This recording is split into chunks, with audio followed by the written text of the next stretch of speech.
Today we are going to winterize this pressure washer. In hindsight, it would have been better if I had added fuel stabilizer to the tank, turned the gas off, and run the gas out of the carburetor, but I didn't do that. And because my garden hose is put away, there's no way I can run this unit. You're not supposed to run them without water connected.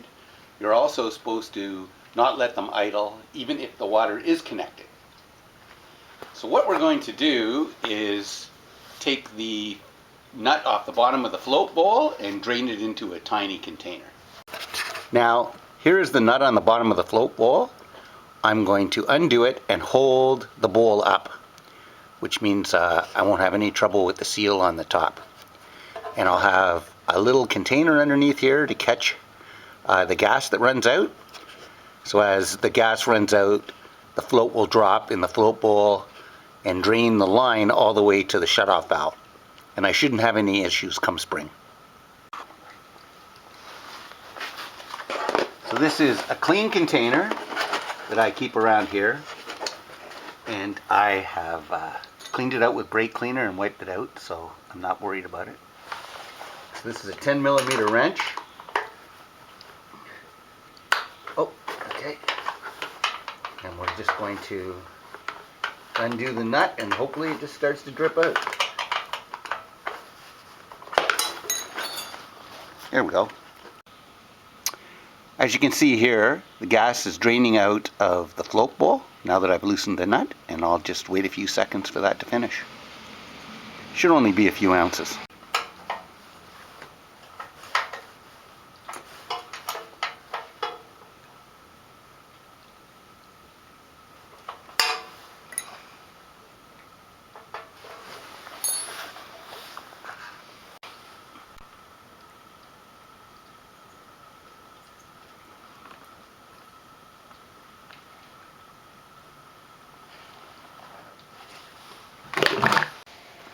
The next thing I'm going to do is drain the gas tank.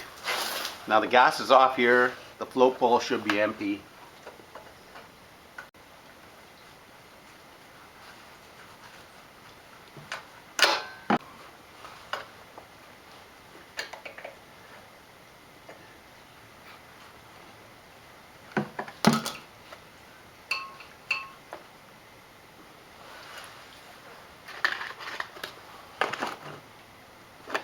No, it's empty. 1/4-inch diameter hose here. I'm just going to slide on and cut it to length to go into my tank. And making a hose clamp so we cut the leaking down to a minimum.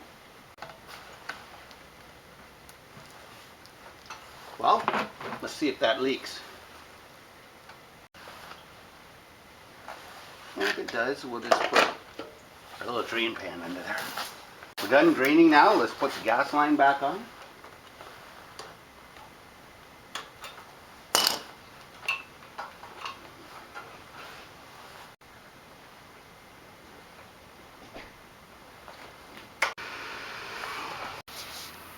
So most of you have put fuel stabilizer in your gas.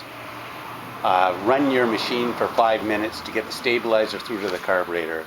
Turn the gas off and let the carburetor run out, other than the way I did it because I didn't get to it early enough. So that's where you are. Now on Amazon they sell these units for $20. It's very easy. It just screws in to where your water line goes. Now they sell units with antifreeze in them at the hardware store, but they're like $20, the same price as this hose, and you can use this hose over and over again. So I have my compressor, which you're going to hear, set for 650 psi, which is about what I think it would normally use. Now I'm going to pull the trigger on my wand and blow out all the water that I can out of the system.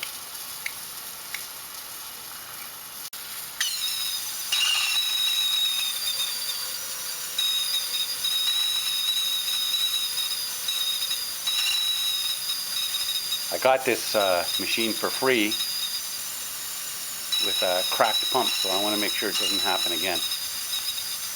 Next, with this still draining and my machine set to off and the fuel off, I'm going to hold the wand open and I'm going to pull it over a few times just to find the air, find the water that's stuck in the pump.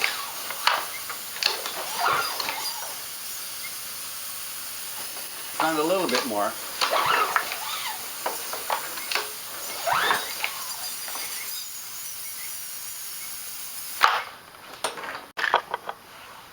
I'm going to disconnect the wand.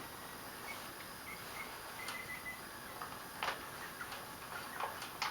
was wondering who the gorilla was who put that on. And it should blow right out of the pump without the wand. Like,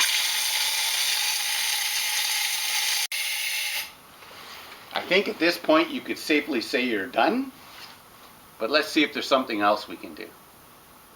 Like I said, I've got this pressure washer for free because it had a broken pump.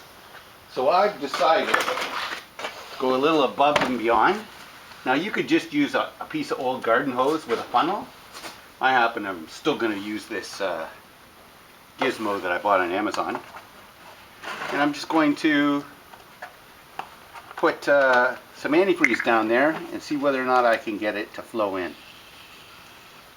Shouldn't take too much if I do it slowly.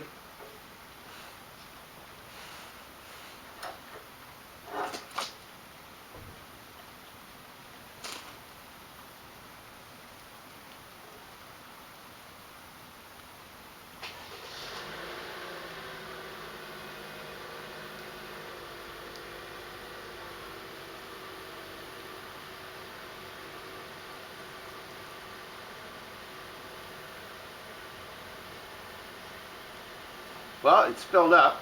Let's see whether or not if we pull the pump out, if any comes out the hole. There it is. There it is. That's antifreeze. So now I know that whatever I have in there is treated. And that took about, 3-4 ounces.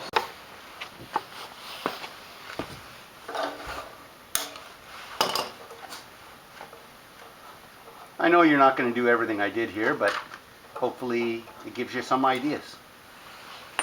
So let's just recap. If I had done this right the last time I used it, I would have put fuel stabilizer in here, run it with the hose connected for about 5 minutes, turn the gas to the off position, run the carburetor dry. That would have been easy. Next, you can buy that connector that I bought on Amazon and blow it out and you should be good. I just thought running a little RV antifreeze through it would make 100% sure that I'm not going to have a problem because it gets really cold here in Canada. So if this video has helped you, please like, share, and subscribe. I'd really appreciate it. Thank you.